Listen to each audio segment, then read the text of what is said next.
نہ دینے کی بنا پر ان کی خلافت ختم ہوگی۔ سنوسی تاریخ جو ہے جزائر کی تاریخ ہے، سید ابن علی السنوسی یہ اس کے بانی ہے، یہ اپنے ذہن میں رکھنا ہے۔ اب ہم بات کرتے ہیں تحریک اخوان المسلمین۔ یہ بڑی تحریک مشہور و معروف ہے اور یہ تحریک جو ہے شیخ حسن بنا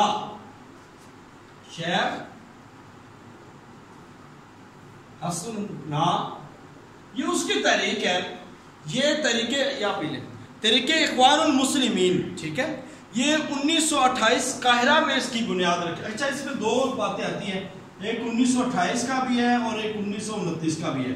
بہرحال یہ چیزیں کو اتنی ذہن میں نہ بھی رہے تو کوئی بات نہیں، مگر پھر بھی کنفرم کر لینا چاہیے۔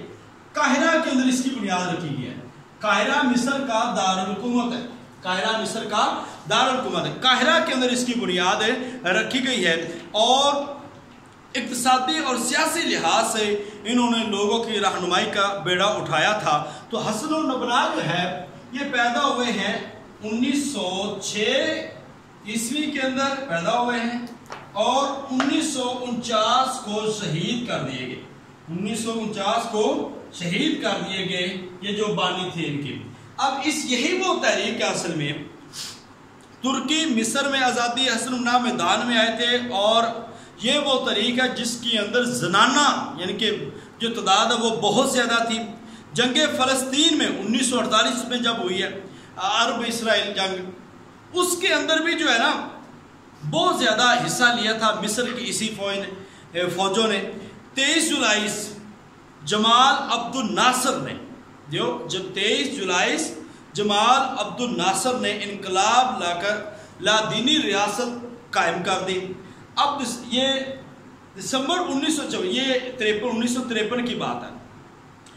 دسمبر 1954 میں جمال عبد الناصر جو ایک فوجی سربراہ تھا اس پہ قاتلانہ حملہ ہوا ہے۔ اس پہ میں ابھی آپ کو دوبارہ تھوڑی سی اس کی ڈیٹیل بتا دیتا ہوں۔ اس کی پیدائش آپ کو پتہ چل گئی ہے، ٹھیک ہے، یہ چونکہ اہم ہے اس لیے میں آپ کو بتا رہا ہوں۔ سید قطب شہید کا سید قطب شہید وہ بھی اسی تحریک سے تھے، اور ان کی جو ہے نا بہنیں، بھائی ایک تھے محمد قطب، بہن تھی امینہ قطب۔ یہ تینوں اسی تحریک میں شامل تھے اور اسی تحریک کی بنیاد پر ان کو بہت زیادہ سزائیں دی گئی۔ اور حسن اسماعیل، حتیٰ کہ ان کے جو بانی حسن اسماعیل وہ بڑھاپے میں انتہائی کمزور تھے اور ان کو بھی زنجیروں سے جکڑا گیا اور ان کو سزائیں دے دی گئی۔ یہ کس وجہ سے سزائیں دے دی گئی تھی؟ جمال عبد الناصر نے جب کرفیو لگا کے اس حکومت پہ قبضہ کر لیا تھا تو اس وقت اصل میں انہوں نے ان کے خلاف تحریک اٹھائی تھی، تو ان کے بنیادی جو 6 قائدین تھے ان کو پھانسی دے دی گئی، اور پھانسی دینے کے بعد جو ان پہ باقی تحریک اٹھی کہ لادینی جتنی بھی ریاست ہے اس کو ختم کیا جائے، یعنی کہ لادینی معاملات اس کو ختم کر دیا جائے۔ اس کے بعد دسمبر 1954 میں جمال عبد الناصر پر قاتلانہ حملہ ہوا۔ حملے میں وہ بچ گیا اور اس نے یہ سمجھا کہ یہ حملہ اخوان المسلمین کی سازش ہے، لہذا پھر اس نے اپنی توپوں کا رخ اخوان المسلمین پہ کر دیا اور طاقت کے زور پہ اس نے ان کے 6 قائدین کو پھانسیاں دی، کچھ کو نظر بند کیا اور کچھ کو ویسے مروا دیا۔ یعنی کہ یہ اتنا سخت قسم کا تھا، حتیٰ کہ اس نے بوڑھے حضرت حسن اسماعیل کو بھی نہ چھوڑا اور ان کو سخت ترین سزائیں دے دی گئی۔ تو یہ جو تحریک اخوان المسلمین ہے اس کا تعلق مصر سے ہے۔ جمال عبد الناصر یہ تھا وہ بندہ جس نے اس کے جو بانی ہیں ان کو اور اس تحریک کے جتنے بھی اراکین تھے اس کو ختم کیا۔ تحریک اخوان المسلمین کا اصل میں یہ دعویٰ تھا کہ یہ مصر سے جتنی بھی خرافات ہیں، جتنی بھی لادینیت ہے وہ ختم کریں گے، اور اس کو ختم کرنے کے لیے لوگوں کی اصلاح کے لیے انہوں نے کام شروع کیا تھا۔ تو یہ تھی تحریک اخوان المسلمین جن کے بانی تھے حسن البنا، اور 1906 میں پیدا ہوئے، 1949 میں ان کو شہید کر دیا گیا۔ آخری تھے ان کے حسن اسماعیل، ان کو بھی بڑھاپے کے اندر سزائیں دے دی گئی۔ سید قطب شہید جن کی تفسیر فی ظلال القرآن، قرآن کے سایوں میں جو لکھی ہے وہ بھی جیل کے اندر لکھی گئی ہے. یہ وہی تھے سید قطب شہید جن کی تفسیر ایم اے کے اندر ہمارے نصاب میں شامل ہے. اب اس پہ بات مکمل ہوگی جی. ہم نیکسٹ بات کرتے ہیں جی تبلیغی جماعت پہ. تبلیغی جماعت پہ ہم نے بات کرنی ہے جی. تبلیغی جماعت، اس پہ صرف آپ نے یاد رکھنا ہے کہ اس کے بانی کون ہے؟ مولانا محمد الیاس. مولانا محمد الیاس تھے ان کے بانی، اور یہ انڈیا کے بعد پاکستان کے اندر اس کی دیوبند کے بعد پاکستان کے اندر اس کی مضبوط جڑیں تھی. صحیح چل رہا. اپنے قلیل وقت میں یہ جماعت اتنی مہذب اور قلیل وقت میں زیادہ کام کرنے والی جماعت ہے کہ یہ اس کا کام پوری دنیا کے اندر پھیلا. تبلیغ ان کے جو نا مدعا تھے، یعنی کہ وہ کیا دعوے تھے، کلیم کرتے، یہ تبلیغ کے لیے کام کرتے تھے. کہتے تھے نماز، روزہ، زکوٰۃ، کلمہ کی تلقین ہے اور نماز کی تصحیح، امر بالمعروف و نہی عن المنکر، اور دین کی تڑپ ان کے اندر موجود تھی. اس وجہ سے انہوں نے جو تبلیغ کا بیڑا اٹھایا، اور یہ فری آف کاسٹ جماعت تھی، اور انہوں نے پورے پاکستان، پورے برصغیر اور پوری دنیا کے اندر آج ان کا نیٹ ورک دنیا کے اندر موجود ہے. تو یہ تبلیغی جماعت تھی. اب ہم بات کرتے ہیں جی فرائضی طریق. یہ صرف آپ نے نا یاد ہے، اتنی چیزیں ہم ذہن میں تو نہیں نہ رکھ سکتے. صرف آپ اتنا رکھتے جائیں کہ تبلیغی جماعت کے بانی کون تھے؟ مولانا محمد الیاس. کس ملک سے تعلق ہے؟ پاکستان اور انڈیا سے. ٹھیک ہے، باقی پوری دنیا کے اندر موجود ہے. فرائضی طریق ہے حاجی شریعت اللہ. فرائضی طریق ہے یہ بنگال میں سے، یہ کہاں سے تھا؟ بنگال میں. حاجی شریعت اللہ، حاجی شریعت اللہ نے یہ فرائضی طریق کا آغاز کیا تھا. اب اس کا مقصد کیا تھا؟ اب یہ سوال آپ کو انٹرویو میں بھی پوچھا جا سکتا ہے، ٹیسٹ میں پوچھا جا سکتا ہے. فرائضی طریق کہاں سے تھی؟ بنگال سے تھی. بانی یا کون تھے؟ حاجی شریعت اللہ تھے. اب اس کا مقصد کیا تھا؟ فرائضی کیوں ہے؟ اصل میں انہوں نے فرضوں کی ادائیگی پہ بہت زیادہ زور دیا تھا کہ فرض کی ادائیگی ہر صورت ہونی چاہیے. اس وجہ سے اس تحریک کا نام جو ہے وہ فرائضی تحریک رکھ دیا گیا. فرائضی تحریک رکھ دیا گیا. اب ہم بات کرتے ہیں تبلیغی جماعت میں بھی ہو چکی ہے بات جی. فرائضی تحریک حاجی شریعت اللہ بنگال، حاجی شریعت اللہ اور بنگال سے میں بار بار کہہ رہا ہوں فرضوں کی ادائیگی پہ بات کرتے ہیں. اب ہم نے دیکھیں وطنی تحریک. وطنی تحریک کون سی ہے؟ یہ بھی الجزائر میں موجود ہے. یہ بھی جزائر افریقہ میں موجود ہے جی. یہ ملک ہے جزائر، آج کل بھی موجود ہے جی. اس کے بانی ہے جی عبدالحمید بن بارس. یہ ان کے بانی ہیں. اور جیسے نا سنوسی تحریک تھی اسی ملک کی، ایسے یہ تحریک تھی. سنوسی تحریک کے بعد وطنی تحریک ہے، اور یہ 1954 میں کام کیا اس نے. 1954 میں تو یہ جزائر کی ترقی کے لیے، آزادی کے لیے اس نے کام کیا. اور 1954 میں پھر انہوں نے حکومت قائم کی ہے. 1954 میں حکومت قائم کی ہے، الجزائر پہ حکومت کی ہے. آپ کو یہ بھی بتا دیں. اس کے بعد آتی ہے جی مہدیہ تحریک. یہ آپ کو سمجھ آ گئی جی. وطنی تحریک جزائر افریقہ میں عبدالحمید بن بارس، اور جزائر کے اندر 1954 کے اندر ان کی حکومت آئی. اب ہم بات کرتے ہیں مہدیہ تحریک. یہ سوڈان سے ہے. اب یہ پوچھا جا سکتا ہے، یہ مسلم ملک سوڈان، یہ سوڈان کی جماعت ہے، اور اس کے جو بانی ہیں محمد احمد سوڈانی. یہ سوڈان کی اصلاحی تحریک ہے. اس کے بعد ان کے خلیفہ بنے تھے عبداللہ، اور اس کے بعد ان کے بانیوں میں کہا جاتا ہے کہ حسن ترابی ان کے بانیوں میں سے ہیں. مہدیہ تحریک کس ملک کی ہے؟ سوڈان کی. وطنی تحریک کس ملک کی ہے؟ جزائر کی. سنوسی تحریک کس ملک کی ہے؟ جزائر کی. اخوان المسلمین مصر کی. یہ آپ نے ذہن میں رکھنا ہے. اب ہم بات کرتے ہیں جی تحریک جہاد. یہ جہاد تحریک جو ہے نا، آپ کو پتہ ہے بڑی مشہور و معروف ہے. یہ کام اصل میں شروع کیا اصل میں برصغیر میں پہلے مجدد عارف ثانی نے. ان کے نیچے آ جائے شاہ ولی اللہ نے رحمت اللہ علیہ نے. ان کے نیچے آ جائے ان کے بیٹے شاہ عبدالعزیز.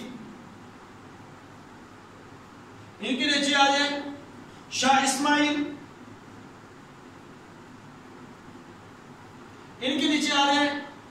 بات آتی ہے سید احمد شہید. سید احمد شہید، اب آپ کو بتا دیں کہ سید احمد شہید انہی سے جہادی طریق ہے نا، طریقے جہاد. سید احمد شہید یہ وہ تھے جنہوں نے سکھوں کے خلاف پر جہاد کیا تھا، اور بالا کوٹ کے مقام پر 1831 بالا کوٹ کے مقام پر اپنوں کی غداری اور اپنے لوگوں کے ساتھ چھوڑ جانے کی وجہ سے وہاں پہ شہید کر دیے گئے. کون؟ سید احمد شہید. طریق مجدد علی ثانی سے، پھر شاہ ولی اللہ، پھر شاہ عبدالعزیز، پھر شاہ اسماعیل، آخر پہ یہ دو سرکردہ لیڈر نام ان کا آتا ہے. اگر میں پیپر میں سوال آتا ہے تو ان دونوں میں سے کوئی ایک ہی آئے گا، وہ آپشن آپ کا صحیح ہوگا. سب سے زیادہ جو ویلڈ پوائنٹ ہے سید احمد شہید. سید احمد شہید یہ ہے تحریک جہاد کے بانی کہہ رہے یا سربراہ کہہ رہے، اور انہی کا نام آ سکتا ہے. یہ بھی آپ کا ہو گیا جی تحریک جہاد. اب ہم بات کرتے ہیں تحریک استشراق. یہ بڑی امپورٹنٹ ہے، اس پہ آپ نے تھوڑا سا پڑھنا ہے تحریک استشراق، کیونکہ مجھے بھی اس بارے میں بھی انٹرویو میں سوال ہوا تھا، تو آپ نے یہ بھی دیکھنا ہے کہ اس کے اندر کیا کیا چیزیں آتی ہیں. دیکھیں استشراق مشرق سے ہے. مشرق کا لفظی معنی ہوتا ہے چمکنا. کیا لفظی معنی ہوتا ہے؟ چمکنا. چونکہ سورج مشرق سے شروع ہوتا ہے، وہاں سے چمک آتی ہے. اب اصل میں یہ مغربی سکالر جو مشرقی علوم رسم و رواج کے ماہر ہوتے ہیں، یعنی کہ وہ مغربی سکالر یہ استشراقی مستشرقین اورینٹلزم تحریک استشراق اورینٹلسٹ مستشرق ایسے لکھا جاتا ہے. یہ جو ریگولر نہیں پڑھے ان کو ان چیزوں کا نہیں پتا. اورینٹلزم تحریک استشراق ہے، یہ یاد رکھنی.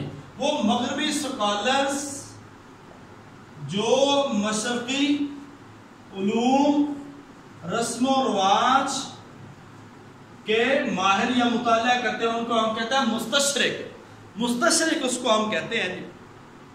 اچھا اب آپ یہ یاد رکھیں کہ اس تحریک کا آغاز کب ہوا ہے؟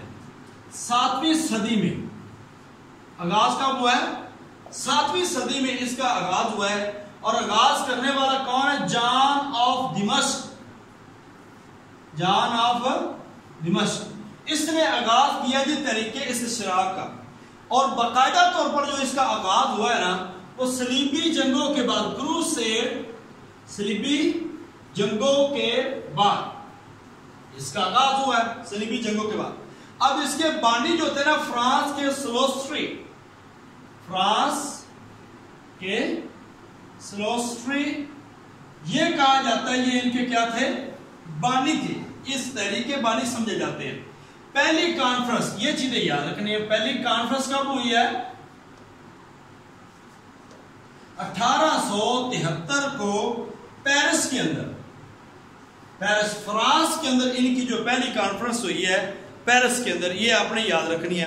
اور اسلام کے خلاف سب سے پہلے بات اٹھائی تھی اس نے جان آف دمشق نے. اس تحریک کے جو مقاصد ہیں وہ کیا ہے؟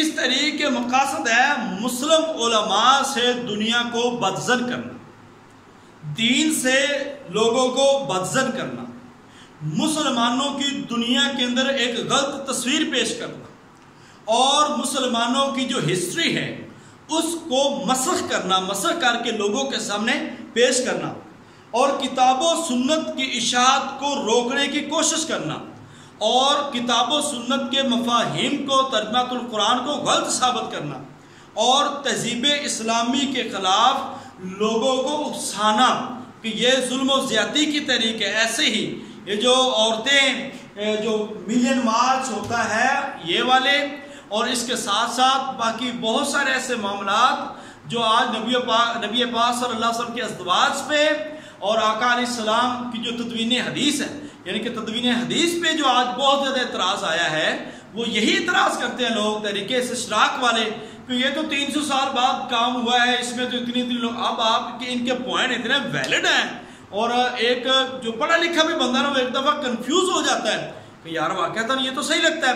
اب ان کا جواب ہے وہ ہمارے بہت سارے علماء نے اور ہمارے محققین نے دیا ہے. مگر آج یہ ضرورت ہے اس وقت کی کہ ہم نے ان کے جوابات کو تیار کرنا ہے. لہذا آپ مغربی علوم کو، ویسٹرن تھاٹس کو ہم نے بھی اپنے اندر جگہ دینی ہے. ہم نے ان کے علوم کو پڑھ کے، ان کے جو آبجیکشنز ہیں، ان کے کلیمز ہیں، ان کو پڑھ کے پھر ان کا جو ہم نے جواب ڈھونڈ کے پھر ہم نے ان کو بہتر طریقے سے ریپرزینٹ کرنا ہے. دنیا کو نہیں پتا، ایک ایوریج پرسن کو، ایوریج جو دنیا کے لوگ ہیں ان کو نہیں پتا اسلام کیا ہے، عیسائیت کیا ہے. جس وہ اپنی زندگی میں آتے ہیں، اپنی زندگی کے روزمرہ معاملہ چلاتے ہیں، پیسہ کمایا کھایا، ان کے لیے یہی دنیا ہے. اگر آپ ان کو کوئی چیز کریں گے، کلیم کریں گے، تو آپ اپنے دعووں کو ثابت کر کے کلیم کریں گے. تو اس لحاظ سے تحریک استشراق کا مقابلہ کرنا، ہمارے ڈاکٹر صاحب بتایا کرتے تھے لندن کے اندر اور ان کے اندر بہت سارے مراکز ہیں جہاں پہ کروڑوں پاؤنڈ ان پہ صرف کیے جاتے ہیں اور ان کو مشرقی علوم سکھائے جاتے ہیں تاکہ یہ اسلام پہ تنقید کریں. یہ چیز ان لوگوں کے لیے جنہوں نے پرائیویٹ ایم اے کیا ہے یہ بڑی امپورٹنٹ چیز ہے. اصل میں ایک سال 2013 کے اندر ایک سبجیکٹ پنجاب یونیورسٹی نے شامل کیا تھا. اس وقت سے لے کر اب یہ چیز تو چلتی آ رہی ہے. ایک اسلامیات والے بندے کو یہ پتہ ہونا چاہیے، بینک کاری کے نصاب پتہ ہونا چاہیے. یہ 2013 کے اندر ایک سبجیکٹ آیا تھا Islam and western thoughts. Islam and western thoughts, یہ وہاں پہ صوفسطائیت اور یہ جو ہمارا تحریک استشراق، یہ سارے کے سارے جو ہیں سوالات اسی میں سے آئے تھے، اسلام اور مغربی افکار. اور اس کے بعد اگلے سال یہ سبجیکٹ کو ختم کر دیا گیا، مگر اس کے باوجود یہ سلیبس میں شامل ہے. آپ نے یاد رکھنا ہے اس کو. اب یہ لاسٹ چیزیں ہیں، بڑی جلدی ختم ہو جائے گی اور اس پہ کوئی آپ کا زیادہ ٹائم نہیں لگے گا. ہم نے فرقوں کی بات کرنی ہے. امامیہ، قدریہ، خوارج، معتزلہ، ماتریدیہ، ابھی ہم ان پہ بات کر رہے ہیں. امامیہ فرقے یہ آپ نے سنے ہوئے ہیں، اور آج صحیح بتاؤں میں، آج کئی لوگوں کو پہلی دفعہ پتہ چلے گا کہ قدریہ کیا ہے، معتزلہ کیا ہے اور ماتریدیہ کیا ہے. یہ دیکھیں، امامیہ فرقے وہ لوگ جو 12 اماموں کے قائل ہیں، 12 اماموں کے قائل ہیں. یہ کون سے ہیں؟ اہل تشیع ہیں. قدریہ فرقہ کیا ہے؟ قدریہ فرقہ ہے جو تقدیر کے انکاری ہے. تقدیر کے، وہ کہتا تقدیر ہے کوئی، انسان اپنی تقدیر خود لکھتا ہے. یہ کلیم ان کا ہے، ٹھیک ہے. وہ کہتے ہیں ان کا ایک نظریہ ہے انسان اپنے افعال کا خود خالق ہے، خود خالق ہے. یہ کلیم ہے، یعنی کہ تقدیر کا کوئی عمل دخل نہیں. جبکہ ہمارے اسلام ہے وَأَن تُؤْمِنَ بِالْقَدْرِ خَيْرِهِ وَشَرِّهِ، ہمارے اسلام کا یہ رکن ہے کہ ہم اچھی اور بری تقدیر پہ ہم نے ایمان رکھنا ہے. تو یہ قدریہ فرقہ تقدیر کا انکار کرتا ہے اور یہ کہتا ہے کہ انسان اپنے اعمال کا، افعال کا خود خالق ہے. جو انسان کرنا چاہتا ہے کر سکتا ہے، لہذا مجبور نہیں ہے. اس کے بعد یہ بات آتی ہے خوارج. خوارج اصل میں 37 ہجری کے بعد حضرت علی، حضرت امیر معاویہ کے بعد جو درمیان جنگ صفین ہوئی ہے ان کے بعد یہ نکلے تھے خوارج. اور حضرت علی رضی اللہ تعالیٰ کی فوج تھی اور ان کے ساتھ جنگ ہوئی تھی، جنگ نہروان. ایک طرف خوارج تھے اور ایک طرف حضرت علی رضی اللہ تعالیٰ. خارجیوں کے جو بڑے قائدین تھے اشس بن قیس، بس ایک ہی نام یاد رکھ لیں، مسعود بن وفد بھی تھا. اب ان کا کلیم یہ تھا، وہ کہتے تھے کہ کبیرہ گناہ کرنے والا کافر. کبیرہ گناہ جس سے ہو گیا وہ کیا ہو گیا؟ کافر. یہ ان کا بڑا کلیم تھا. اس فرقے کا جو دوسرا نام ہے وہ کہا جاتا ہے فرقہ حروریہ. فرقہ حروریہ، یہ بھی آپ نے یاد رکھنا ہے، فرقہ حروریہ. اب خوارج کے بعد آ جاتے ہیں معتزلہ. یہ معتزلہ واصل بن عطا سے ہے. واصل بن عطا، یہ میں آپ کو بات کر چکا ہوں کہ یہ جو لوگ ہیں معتزلہ قرآن کو مخلوق تسلیم کرتے تھے. قرآن کو مخلوق، مامون، واثق، معتصم، یہ ان کے دور میں بڑا عروج انہوں نے پایا.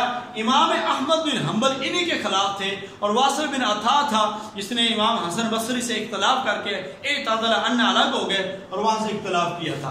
تو اب ہے بات ہے ماتریدیہ. ماتریدیہ جو فرقہ ہے نا، یہ عقل کو شریعت پر ترجیح دیتے ہیں، ٹھیک ہے. وہ کہتے ہیں جناب شریعت شروط کچھ نہیں، جو عقل میں آیا نا وہی ساری چیز ہے. عقل آپ کی کہتی ہے بس وہ ٹھیک ہے، شریعت کچھ نہیں. اب دیکھیں نا اسی بات پہ تو وہ حضرت علی رضی اللہ تعالیٰ نے، اگر دین ہوتا عقل کے مطابق تو پھر جو مسح ہے جرابوں کے اوپر کرنے کے بجائے نیچے کرتے. دین عقل کے مطابق نہیں ہے، بلکہ جتنی بھی ساری عقلیں ہیں وہ دین کے مطابق ہو جاتی ہیں. اور دین ایک فطرتی بات کرتا ہے. یاد رکھیں دین کس کی بات کرتا ہے؟ فطرت کی. دین اور فطرت میں اختلاف نہیں ہے، یہ تو صرف انہوں نے پیدا کر دیا. تو یہ کہتے ہیں جناب عقل کے اندر جو بات آ جائے نا وہ صحیح ہے، اگر دین عقل میں نہیں آتا تو دین کو چھوڑ دیں. یہ ماتریدیہ فرقہ ہے کہ عقل جو ہے نا یہ شریعت سے بڑی ہے، شریعت سے بڑی ہے، یعنی کہ یہ عقل کو ترجیح دیتے ہیں. یہ بات سمجھ آ گئی.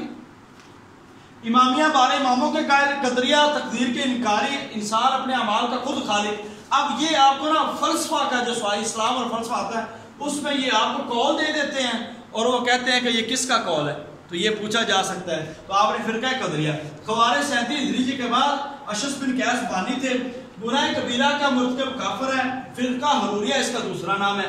معتزلہ کا واصل بن عطا، اور یہ قرآن کو مخلوق تسلیم کرتے تھے.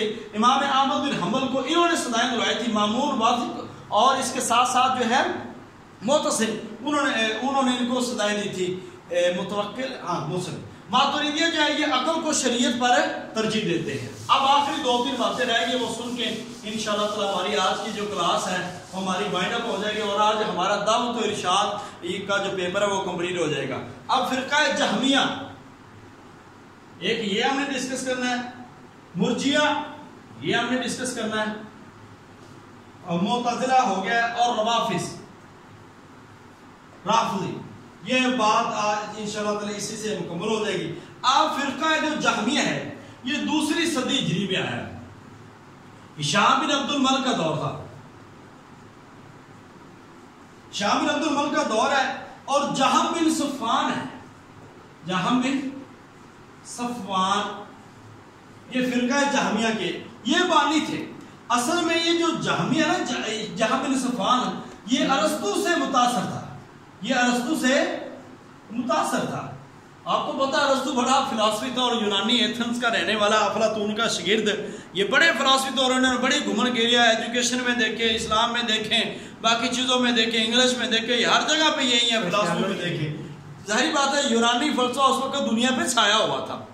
اس میں تالیس ہے، انیکسیمینڈر ہے، تھیلیز ہے، انیکسیمیز ہے، فیثاغورس ہے، اور فیثاغورس میتھ والا وہی اسی میں آ گیا. ٹھیک ہے. اب آگے بات کرتے ہیں. یہ صفات کا انکار کرتا ہے فرقہ جہمیہ جو ہے نا، یہ صفات الہی کا انکار کرتا ہے. صفات الہی کا انکار کرتا ہے. یہ کہتے ہیں کہ جہت، ہاتھ، پاؤں، ٹھیک ہے، یہ خدا کے ماننا. ہاتھ کا خدا، اللہ تعالیٰ کا ہاتھ، اللہ تعالیٰ کا پاؤں، اللہ تعالیٰ کی سمتیں تسلیم کرنا، یہ شرک ہے. یہ کیا ہے؟ شرک ہے. اور اس کے بانی کو 128 ہجری کے اندر 128 ہجری کے اندر قتل ہو گیا تھا فرقہ جہمیہ. اب فرقہ مرجیہ، یہ کہتے ہیں مرجیہ نجات کے لیے عمل ضروری نہیں، عمل ضروری نہیں. وہ کہتے ہیں کہ اگر تسی نجات حاصل کرنی ہے نا، کوئی گل نہیں، نمازاں نہیں پڑھیاں تو کیڑی گل ہے، روزے نہیں رکھے تو کوئی گل نہیں. اے جے فرقہ ہوئے ویسے تو مزہ تو بندے نو آ جاتا ہے، مگر اللہ معاف فرمائے کہ یہ صرف اور صرف کہتے تھے بس ایمان ہونا چاہیے. کیا ہے؟ ایمان ہونا چاہیے، باقی ستے ہی خیرہ.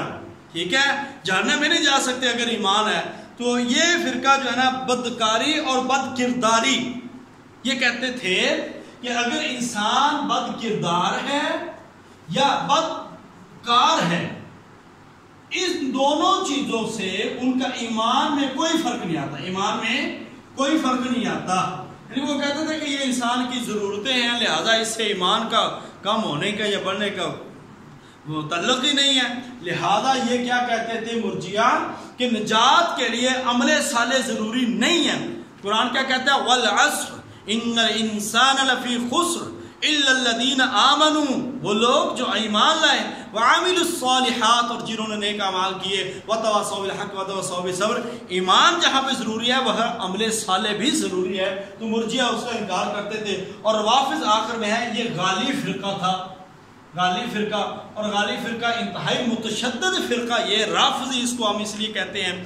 تو یہ خلفائے راشد حضرت ابوبکر صدیق، حضرت عمر، حضرت عثمان رضی اللہ تعالیٰ عنہ کو نعوذ باللہ اور امہات المومنین میں سے چند امہات المومنین کو اور باقی صحابہ کرام کو یہ گالیاں دیتے ہیں. اس وجہ سے یہ رافضی ہیں اور شیعہ میں یہ بدترین فرقہ یہ رافضیوں کا ہے، اور امامیہ جو 12 اماموں کے قائل ہیں زیدیہ اور اسماعیلیہ پھر اور طرف چلا جاتا ہے. بہرحال یہ آج کے دعوت و ارشاد کے سارے سوالات تھے، اور آپ کو علم میں مجھے لگتا ہے کہ انشاءاللہ تعالیٰ آج کافی حد تک آپ کے علم میں اضافہ ہوا ہوگا. پریشان نہیں ہونا، کنفیوز نہیں ہونا، یہ چیزیں آپ کو میں نے آپ کو بتائی ہیں صرف آپ کی کلیئرٹی کے لیے. آپ نے یہ ذہن میں رکھنی، یہ چیزیں ذہن میں رکھنی ہیں. قرآن کو مخلوق کون مانتا ہے، یہ ایک دو سوال ہوتے ہیں. اس پہ وقت تو ہم کر رہے ہیں، مگر یاد رکھیں اس کا فائدہ بھی ہوگا، انٹرویو میں اس کا بہت زیادہ فائدہ ہوگا، اور ویسے جنرل آپ کے نالج کے لیے یہ چیزیں کلیئر ہو رہی ہیں. لہذا آج ہمارا جو اس ہفتے میں ہم نے جو پڑھا ہے، ایک ہم نے الفقہ و علوم الفقہ پڑھی ہے اور دوسرا دعوت و ارشاد پڑھی ہے. اس کے بعد انشاءاللہ تعالی ہم اسلام اور اس کے عمرانی افکار نیکسٹ ویک کا جو ہمارا ٹارگٹ ہے، اور اس کے ساتھ ساتھ ہم نے اسلام اور سائنس، اور اس کے ساتھ ساتھ اسلام اور اکنامکس، یہ 3 سبجیکٹ جو ہیں یہ ہم نے کوشش کرنی ہے کہ نیکسٹ ویک میں مکمل ہو جائیں. اور اس کے بعد آپ کا جو سلیبس ہے وہ ایک آدھی بک رہ جاتی ہے، وہ صرف ہوتی ہے اسلام اور تصوف میں ہم آپ کو مختلف سلسلے ہیں، چشتیہ، سروردیہ، قلندریہ، تو یہ ہم نے آپ کو پڑھانے ہیں. تو اللہ تعالیٰ سے دعا ہے کہ اللہ تعالیٰ مجھے اور آپ کو کامیاب فرمائے، اور اللہ پاک ہمارے لیے آسانیاں پیدا فرمائے. جو کچھ پڑھا ہے وہ ہمارے ذہنوں میں بٹھا دے، اور میکسیمم کوشش کی ہے ہم نے آپ کو اچھی طرح سے پریزنٹ کرنے کی. پھر بھی انسان ہونے کے ناطے سے بہت سی کمیاں رہ جاتی ہیں، اس کے لیے ہم آپ سے اور اللہ سے معذرت خواہ ہیں. تو اللہ تعالیٰ آپ کو اور مجھے کامیاب فرمائے. یہ جو ویڈیوز آپ دیکھتے ہیں کائنڈلی یہ میرے گروپ ممبرانز بھی سن لیں. یہ ویڈیوز کو آپ لائک بھی کریں، کمنٹس بھی دیں، اور چینل کو دوسروں سے سبسکرائب بھی کروائیں. تیسری بات یہ ہے کہ ہمارا گروپ دوسرے گروپ کے لوگ تقریباً کمپلیٹ ہونے والے ہیں. آپ اپنے گروپ کی انفارمیشن تب دیں جب کوئی آپ سے کوئی بات کرتا ہے، یا آپ اس کو ایڈ شیئر کر دیں، بس اتنا کر دیں، وہ باقی میرا کام جانے. تو آپ سے کوئی بات کرتا ہے نا تو پرسنل نوٹس دینے کی ضرورت نہیں ہے، ان کو آپ قائل کر سکتے ہیں کہ آپ یہ چیزیں ہم کر رہے ہیں، تو آپ چاہیں تو ہمارے گروپ میں آ سکتے ہیں. تو ایسے آج ہوا ہے ایک، مگر اس کی وہ تصحیح بھی کر دی گئی ہے، وہ شاید ان کو گروپ میں دوبارہ ایڈ کر دی. انہوں نے معذرت کی ہے کہ ایک پیپر جو ہمارا ہے وہ کسی اور گروپ میں ان کے نام سے چلا گیا تھا، تو میں نے وہ سارے ثبوت کی بنیاد پہ میں نے پھر ان کو ریموو کیا ہے. بہرحال آج انہوں نے معذرت کی ہے، تو انشاءاللہ تو وہ ہمارے ایک اچھی اسٹوڈنٹ ہیں، وہ کام کرنے والے، ہم ان کو انشاءاللہ تعالی گروپ میں کوشش کریں گے اس کو ایڈ کر لیں گے. تو باقی آپ دوسرے لوگوں تک یہ بات پہنچائیں، میکسیمم لوگوں کی جماعت ملے. آپ بتائیں، یہاں پہ ہمارے احسان الحق صاحب ہیں، ماشاءاللہ وہ PhD ہیں. اب ایسے لوگوں سے ہم نے استفادہ کرنا ہے. ہمارے عثمان صاحب ہیں، ہمارے شفیق صاحب ہیں، ہماری بہت ساری خاتون، میں ان کا نام نہیں لے رہا، یقین جانیے اتنا اچھا ورک کر رہی ہیں، اور مجھے دلی خوشی ہوتی ہے کہ ان کا جو ورک سن کے. تو یہ بہرحال آپ محنت کریں.